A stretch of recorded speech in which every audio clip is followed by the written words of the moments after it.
Delikte, die ihr zur Last gelegt werden? Arbeitsscheue, Unterkommenslosigkeit und Gewerbeunzucht. Standeszugehörigkeit Prostituierte. Mit 19 ist Marie Schweinsberger schon unzählige Male von der Nürnberger Polizei aufgegriffen worden. Anfang des 20. Jahrhunderts bedeutet das Zwangserziehung, Arbeitshaus, ändert aber nichts.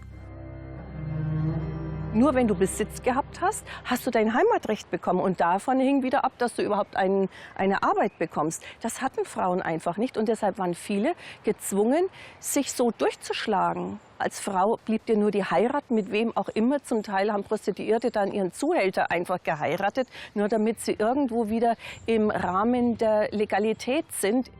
Dabei wird Prostitution damals selbst von der Kirche geduldet. Als Ventilfunktion für Unverheiratete. Die Nachfrage groß. Verachtet werden die Frauen trotzdem. Männern, die für andere die Drecksarbeit erledigen, ergeht es nicht viel besser. Gewässer und Abortgruben dürfen lange nur nachts von Fäkalien gereinigt werden, damit das Bürgertum nicht belästigt wird. Dabei würden die Städter ohne diese Arbeit im Dreck warten.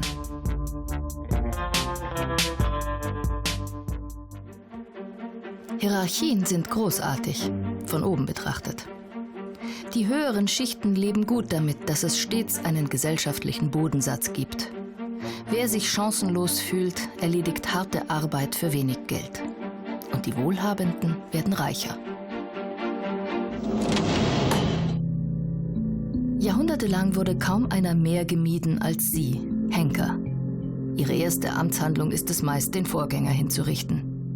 Nebenbei verdienen sie sich als Abdecker oder Bordellbetreiber etwas dazu. Gelten als besonders unrein. Dass sie also zum Beispiel in den Wirtshäusern eigene Sitze hatten, wo sie da dort sitzen mussten, also abseits von denjenigen, die also das Wirtshaus üblicherweise besuchten, dass sie also Verbote für Badehäuser, für öffentliche Badehäuser hatten. Und was natürlich noch ganz wichtig war, das ist, dass die Wohnungen der Henker immer außerhalb der Stadt lagen. Viele, die unter der Obrigkeit leiden, bewundern die Nichtkonformen, die Unbeugsamen. Wilderer sind auch Außenseiter, Gejagte. Doch gerade deswegen Volkshelden, verwegen. Der Vater hat nichts gewusst. Die Mutter hat es natürlich gewusst, weil ich am Anfang einen Vater ein Gewehr gehabt habe. Aha. Das ist selber mehr als. Gehabt habe, ja. Ja. Und die Mutter hat Verständnis gehabt für sie? Ja, die hat Verständnis gehabt für das nicht, freilich. Und erwischt sind sie nie worden? Nein, nie. Er soll einer der schneidigsten gewesen sein, Georg Jennerwein. Mit 29 erschossen, wird über Nacht zum bayerischen Halbgott. Ein Frauenheld, erzählt man sich zumindest. Hier ein Foto im trauten Heim mit Weib und Tochter Rosel. Man weiß kaum etwas über ihn. Trotzdem wird er als Widerstandskämpfer glorifiziert.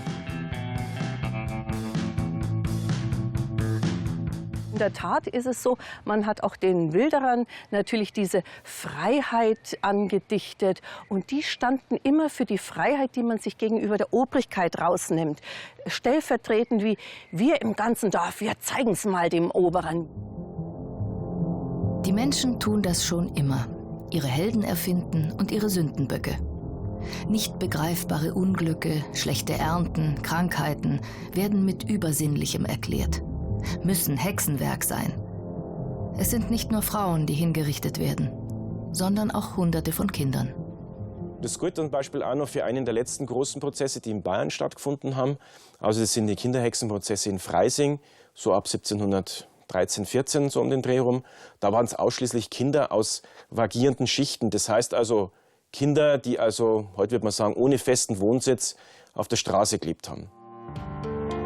Man befürchtet, dass sie in Scheunen herumlungern, klauen. Das fahrende Volk stört die bäuerliche Ordnung. Und das Fremde konfrontiert einen auch immer mit der eigenen Lebensweise. Kann Neid wecken auf die Freiheit der anderen.